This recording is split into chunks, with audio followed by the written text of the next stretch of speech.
You better check yourself before you break yourself. You better check yourself before you break yourself. At this, Job got up and tore his robe and shaved his head. Then he fell to the ground in worship and said, Naked I came from my mother's womb, and naked I will depart. The Lord gave, and the Lord has taken away. May the name of the Lord be praised. In all this, Job did not sin by charging God with wrongdoing. Job 1:20-22. Hey there, you guys. Welcome back to Check Yourself with Harley. Today's episode, How Will I Make It? On Sunday, we had service. The pastor was talking about what happens when God gives you a blessing and the blessing becomes more important than the person that gave you the blessing. And they talked about the story of Abraham and whenever God asked him to sacrifice his son. That sermon really resonated with me because of what I'm going through currently and some of the things I've thought about, how I felt. So this episode is how do we make it through the hard times? How do we make it whenever something feels like everything is lost? So I think that we all have plans for our lives.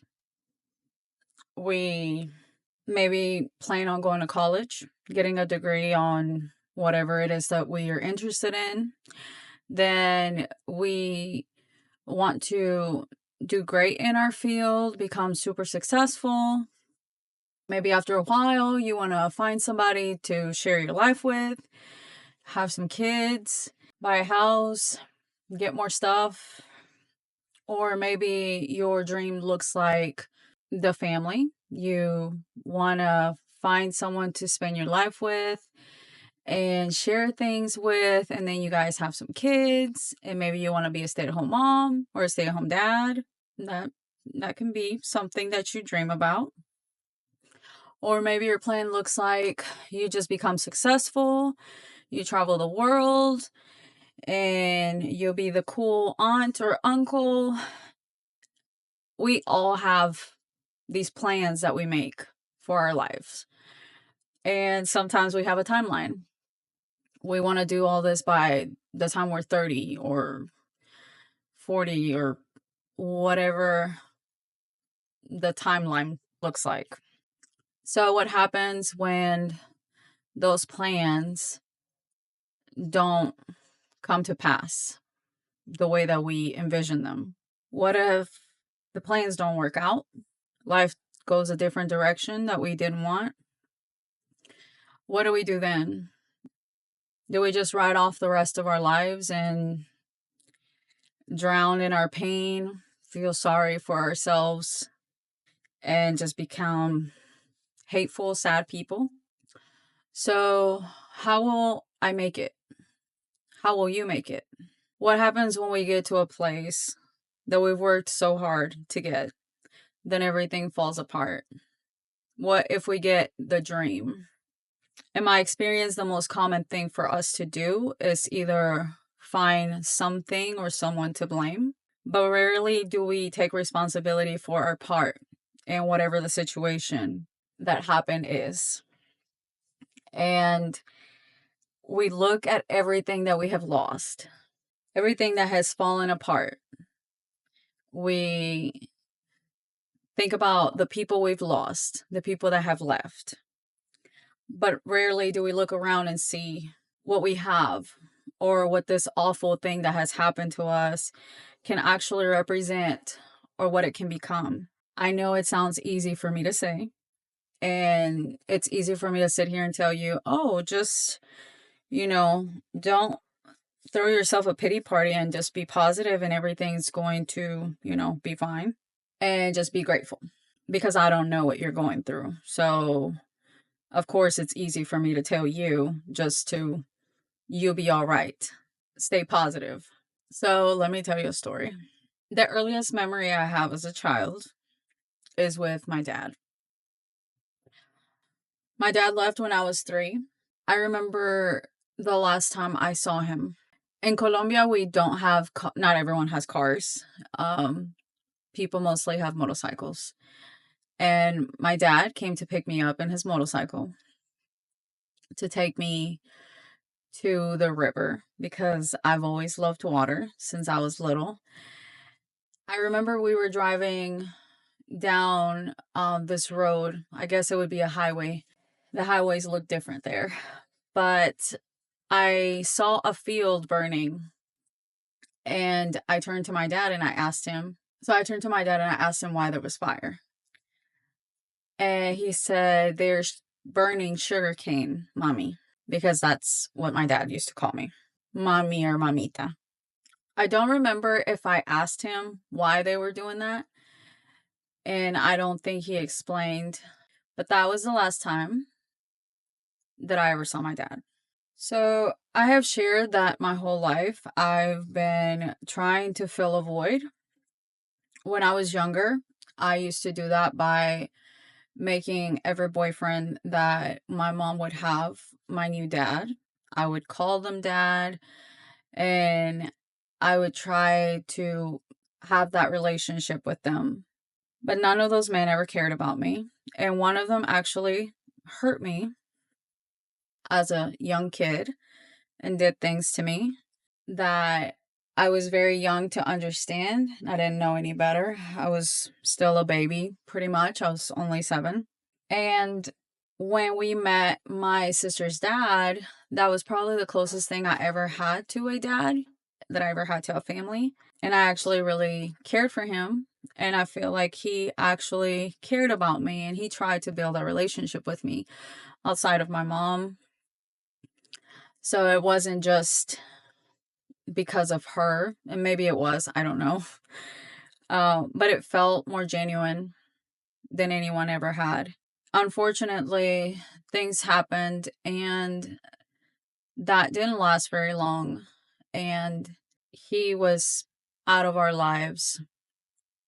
And that really hurt me and it kind of killed that whole want for a dad because it'd been so many disappointments one after another.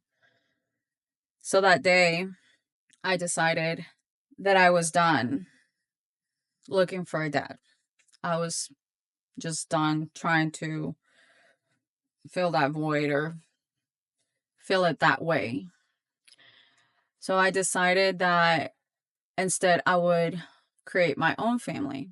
And that's when I started seeking men for love and acceptance, trying to prove that I was worthy, that I was good enough, just looking for that void to be filled, that need, that sadness from my dad leaving and then losing my stepdad.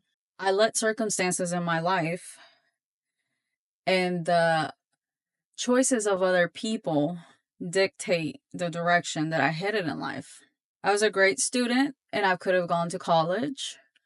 I could have done so many different things with my life, but I was more concerned about what I didn't have. I was concerned that I didn't have the family, the dad, like that I felt like everybody else had. So instead of focusing on what I could do and what I could control and the choices that I could make, I made choices based off my pain, my hurt, and I just made a mess out of my life beginning at 16. So fast forward to today. 4 years ago, I finally thought that God had finally answered my prayers. And it was finally my time. It was my time to get my family that I wanted, to have the love that I had always searched for. I met JR, and he was literally everything I ever prayed for and so much more.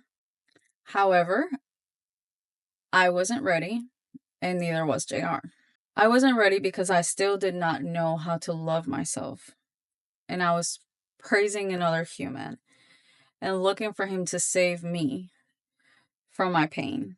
And that is a task too great for any man or woman. So, what do you do when you find everything you ever wanted?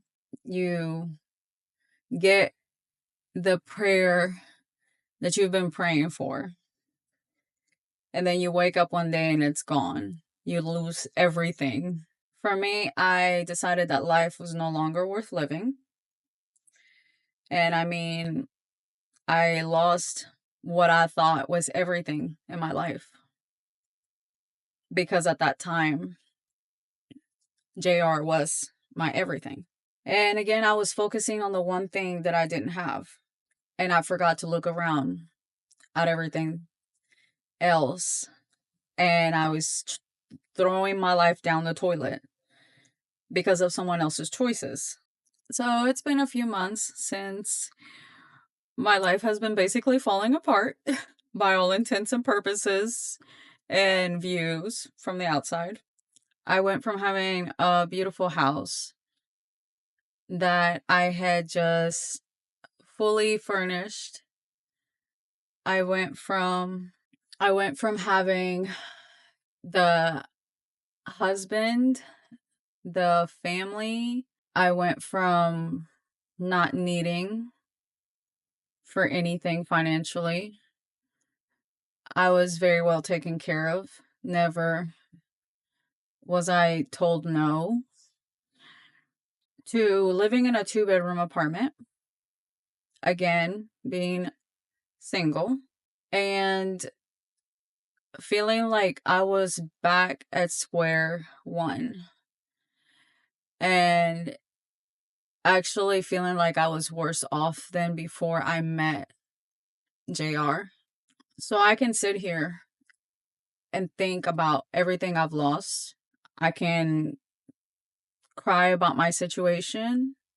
I can sit here and feel sorry for myself and keep going through all the things that I've lost or the things that I don't have. But then what? What is that going to do? Does it hurt? Yes. Hurts like hell. Do I cry? Yes. But you know what? I used to cry myself to sleep a few times in that beautiful house. Well, one of my favorite pastors, which I mention all the time, is Pastor Stephen Furtick. And in a sermon, he was talking about a conversation that he was having with someone, and they asked him, if you lost everything that you had today, how would you feel? And he said devastated. He wasn't talking about his material possessions. He was talking about the people that he loved. So the person that he was having the conversation with proceeded to tell him, then you have everything that you need. All those years that I've spent searching for a man because I thought that was the glue of a family, I completely neglected the fact that I do have a family. I have always had everything I needed in my life. I have a father, and he loves me beyond measure. He wants everything that is good for me. He wants me to be successful, and he loves me beyond my mistakes. He's never left me alone. He's always been by my side. He forgives me, and he just wants me to do better when something happens. But he's never disowned me. I have 6 beautiful kids that are truly my pride and joy. They say the sweetest, cutest things. They're funny, and they're so fun to be around. I love hanging out with my kids. I have friends who love me and care about me, and they pray for me and pray with me and encourage me to be a better person. They allow me to express my hurt, but they don't want me to stay there because they love me.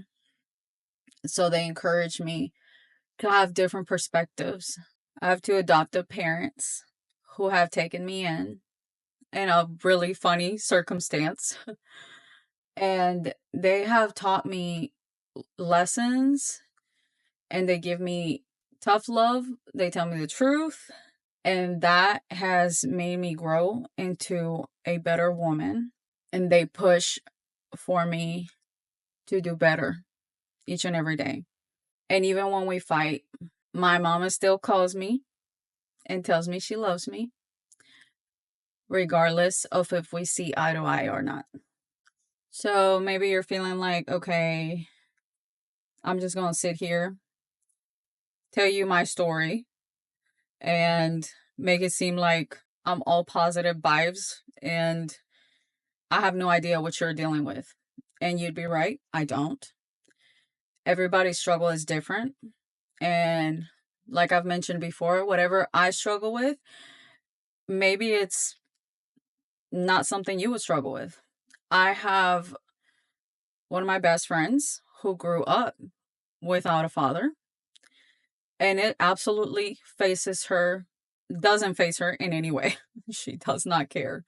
And she has never made choices based off of that. But we're different. And whatever you're walking through is different. But it's hard either way. So if you want to choose to stay in your pain, then by all means. But why would you want to do that? What is that going to do for you? It's not going to do anything but just make you sad, bitter, and miss out on everything else that's around you that you do have. So no, the pain doesn't just go away because I am trying to be positive or trying to look at things from a different lens. I still lay in bed at night, and I actually did the other night, and I cried, and I was praying to God, and I felt like at that moment I accepted my fate as I see it, which is that I'm going to be alone forever. And it made me sad, not because I need a man to fill a void now, because I don't have one. I am a very different person, and I am so proud of who I am now. So I don't want a man or someone to be there to make me happy because I'm already happy. But I do want to have someone to share things with.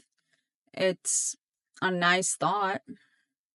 So yes, I cried and I was sad about it. However, that night I was doing the same thing that I did when my dad left and that I did when my stepdad left, which was accepting defeat. And I was accepting that this is final. This is the end of the road for me. And nothing is final except death.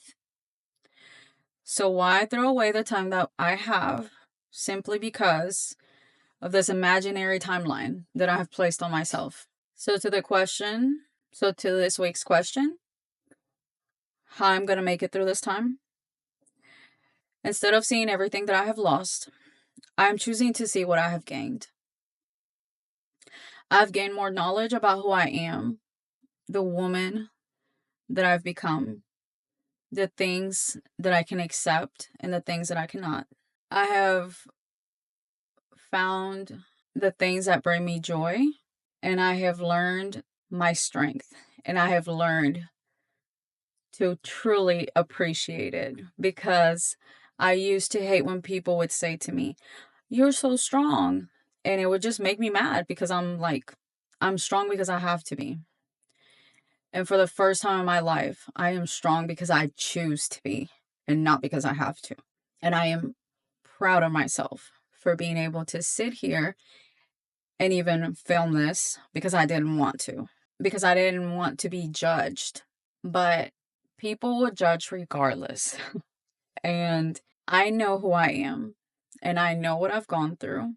And I know my situation. And this is only as far as I would share because, as always, I respect the other people and my story. So I'm going to make it through because I am choosing to look at this time as an opportunity to focus on the things that I want to accomplish, the things that I enjoy doing, the dreams that I've put on hold because I've been chasing after my pain. I've been chasing to heal the little girl that didn't have a dad. And I'm now choosing to continue my life outside of the pain that I've gone through. So I'm going to fulfill my dreams. I'm going to finish school. Instead of focusing on finding somebody, I'm going to spend time with my friends, and I'm going to dedicate time to activities with my kids and making time for myself, learning more about myself, and teaching myself how to truly show up for me instead of always trying to put everybody else before myself. What I actually needed to do was me, myself, gain the love for myself. Because, as I said, that is a task too great for any human. When you place all of your faith, your worth, and your life on someone else, it's not going to turn out well. It's like what the pastor was talking about with Abraham making his blessing greater than the person that blessed him. So with me, I was doing the same thing. I made my blessing my whole entire universe, and that doesn't work out because that's how you are then disappointed by things that happen in life, because we're all human and we all have freedom of choice, and you cannot control the choices of other people. So if you rest your whole existence on someone else or something else, whether that's a job, money, whatever, you will be disappointed when things don't go your way. I want to take this time to read books that I haven't got to read, try new things. As I was mentioning about volunteering, that's something I've always wanted to do. So I want to take the time to do that and just enjoying every day, whatever little things come my way. Just living in the moment and not thinking about tomorrow. So I want to leave you with this. What are the things that you can accomplish in your time of waiting? What can you take away from whatever loss you've had, whatever heartbreak? What is to come? What new opportunities are coming your way? You never know why things happen. It could be a new job. It could be your dream job that you never even thought you were going to get.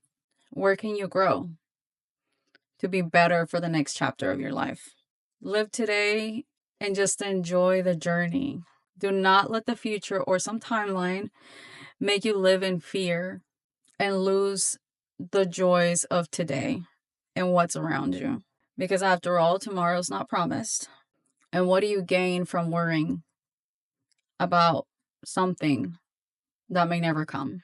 So don't lose sight of what's in front of you, chasing something that you know nothing about. I pray this helps somebody.